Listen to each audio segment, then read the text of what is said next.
तर नमस्कार मित्रांनो, आज आमचं गावाकडं मोटर काढायचं काम होतं.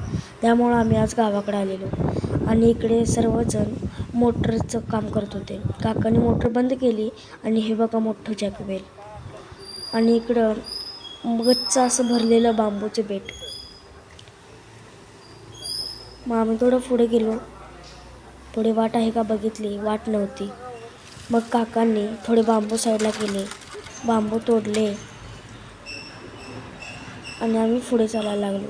तेवढ्यात बघितलं नदी मस्त दिसत होती. आम्ही इकडूनच गेलो होतो, पण इकडे एक मोठा खड्डा होता. त्यामुळे आता काकांनी आणि बाबांनी वाट मोकळी केली होती. इकडे बांबूतून जाताना मला मस्त वाटत होतं आणि आयुष्यपतच काय नजारा दिसत होता. तेवढ्यात मला काकांनी हाक मारली. मी लगेच ओ दिली आणि गेलो काकांच्याकडे.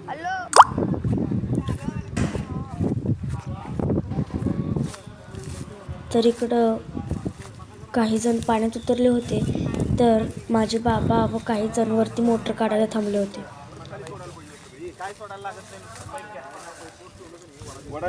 बाबांनी पाईप धरले होते आणि काही कासरा कुदळ काही सामान घेऊन ते सर्वजण जमले होते.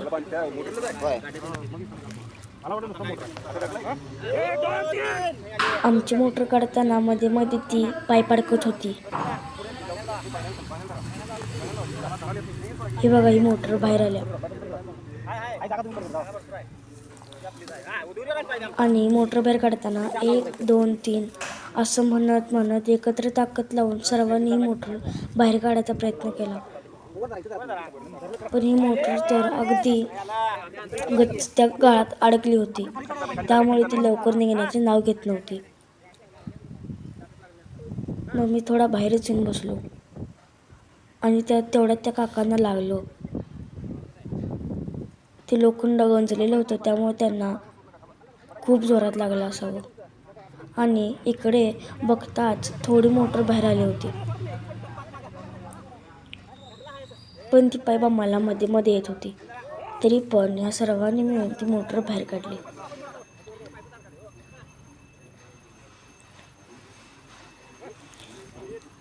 मोटरीला खालनं आणि वरनं दोन्हीकडं ताण लावून तिला एकदाची मध्ये आणली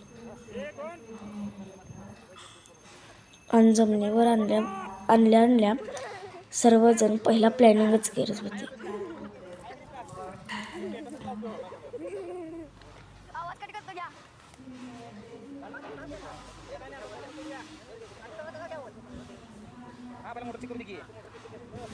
लोखंड सगळं तांबरलेलं, मोटरीच्या वरची बॉडी पण तांबरलेली.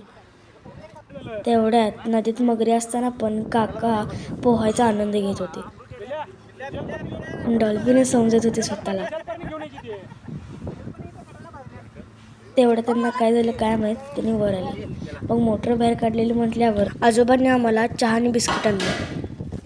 मग सर्वांनी चहा बिस्किट खाऊन घेतले. काका मला पण घे म्हणत होते, पण मी काय पीत नव्हतो. दुपारी सगळेच झोपले होते. इकडे गाई व इकडे घरातले झोपले होते. तरी पण मला काही झोप लागत नव्हती. मग कसं तर झोपावंच म्हटलं. बाय.